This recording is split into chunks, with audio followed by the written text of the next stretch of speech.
बिना लिफ्ट के 50वीं मंजिल पर रहने वाला अमीर ससुराल।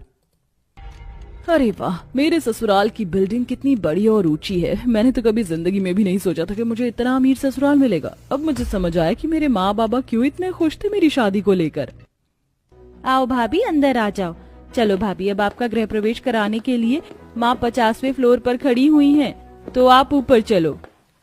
50वीं मंजिल पर? लिफ्ट कहाँ है? लिफ्ट नहीं है। तो क्या हम इतना ऊपर सीढ़ियों से जाने वाले हैं? हाँ भाभी, वो क्या है ना, हमारे बिल्डिंग की लिफ्ट कभी भी खराब हो जाती है और कभी भी ठीक, तो इसीलिए हम उसका हमेशा इस्तेमाल नहीं कर सकते। अभी फिलहाल वो बंद पड़ी है, तो हमें सीढ़ियों से ही जाना होगा। क्या 50वें फ्लोर पर सीढ़ियों से? क्या करूं, मना भी तो नहीं कर सकती हूँ।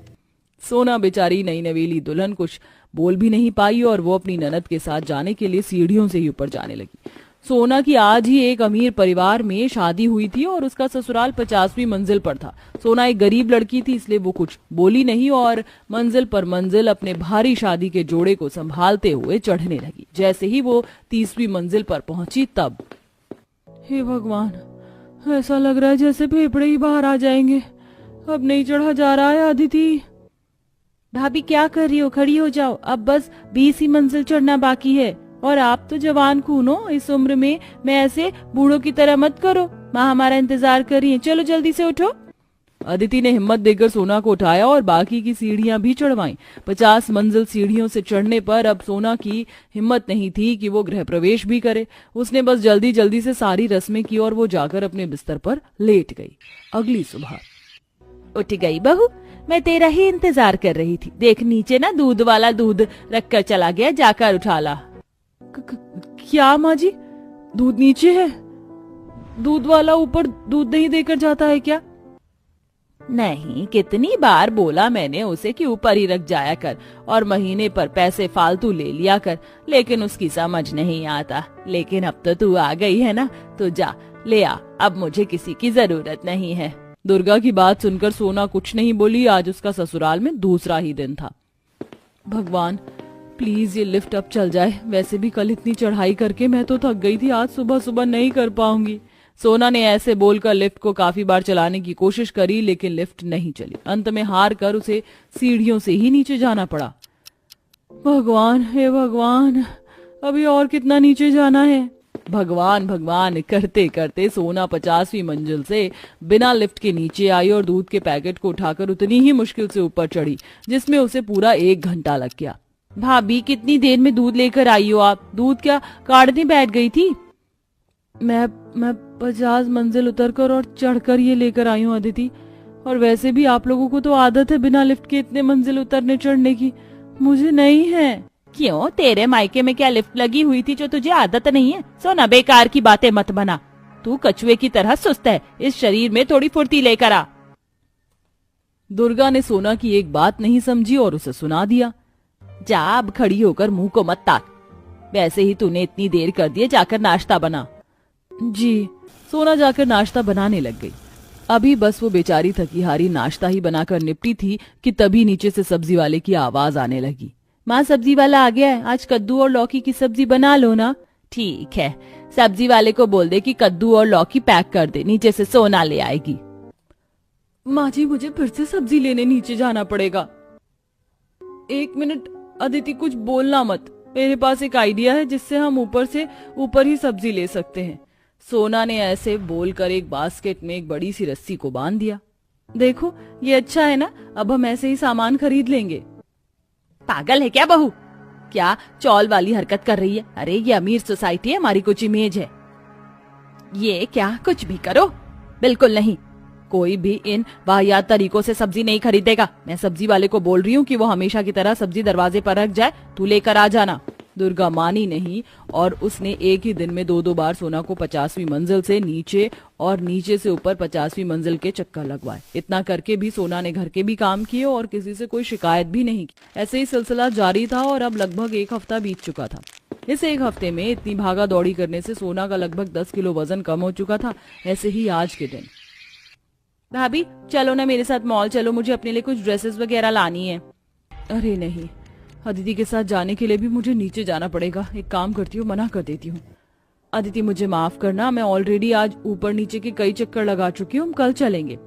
ओहो, मेरी बेटी का एक काम नहीं करवा सकती है तू? चुपचाप चली जा अदिति के साथ, वरना आज वैभव और तेरे ससुर जी भी घर में ही है। तेरी शिकायत मैं उनसे कर दूंगी कि देखो कितनी कामचोर बहू है।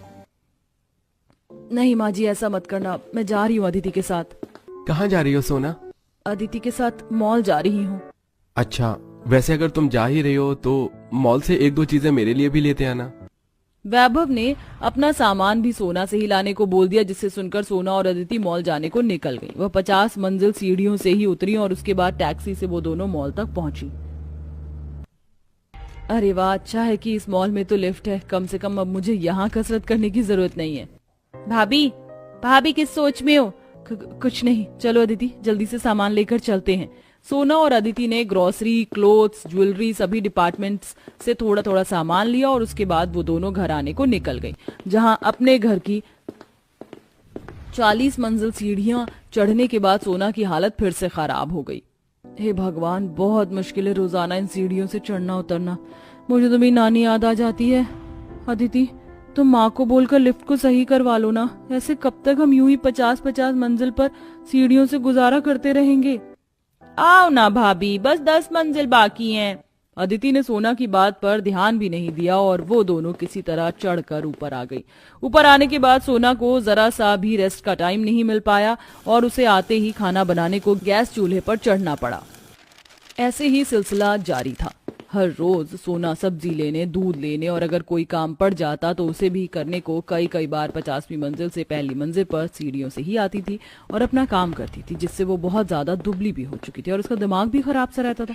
इसीलिए एक दिन वो हिम्मत करके दुर्गा से बोलती है, माँ जी, मुझे यहाँ रहते हुए 2 महीने होने को जा रहे हैं, लेकिन अभी तक एक भी बार लिफ्ट नहीं चली। इसका मतलब कि लिफ्ट खराब है। माँ जी प्लीज उसे सही करवा लीजिए ना, ऐसे 50 मंजिल पर बिना लिफ्ट के रहना बहुत मुश्किल है। मैं तंग आ गई हूँ सीढ़ियाँ चढ़ चढ़ कर और उतर कर, प्लीज मेरी बात को समझिए। अच्छा, बस तू अनोखी ही इस तरह घर में रह रही है क्या? हम लोग भी तो बिना लिफ्ट के ही रहते हैं। वैभव बिना लिफ्ट के ऑफिस जाता है, आता भी है। अदिति और तेरे ससुर जी भी बिना लिफ्ट के ही आना जाना करते, इन्होंने तो कभी शिकायत नहीं की। माँ जी, इनसे ज्यादा चक्कर मेरे लगते हैं, आपको मेरी दिक्कत को भी तो समझना चाहिए। देखिए माँ जी, अब अगर आप लिफ्ट को सही करवाएंगी तो ही मैं यहाँ रहूंगी, नहीं तो मैं जा रही हूँ अपने मायके।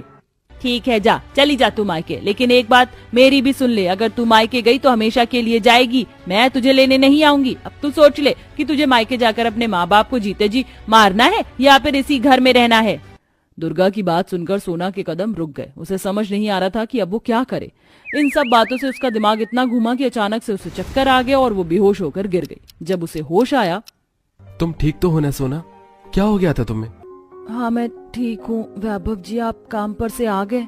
हाँ आ गया मैं। और सोना, अगर तुम 25वीं मंजिल से इतनी तंग आ गई थी तो तुम्हें मुझे बताना चाहिए था ना। मेरी ही गलती है जो मैंने ध्यान नहीं दिया। तुम चिंता मत करो, मैंने तुम्हारी सारी बातें सुन ली थी। मैं कल ही सोसाइटी में कंप्लेंट डालूंगा, बेशक मुझे ज्यादा पे क्यों न करना पड़े, फिर सब सही हो जाएगा। सास और बहू के बीच की बातें वैभव ने सुन ली थी। दुर्गा तो ऐसा नहीं चाहती थी, लेकिन वैभव ने अपनी पत्नी के लिए लिफ्ट को सही करवाया। अब सोना को 50 मंजिलों से सीढ़ियों से चक्कर नहीं काटने पड़ते थे और अब सब कुछ ठीक हो चुका था।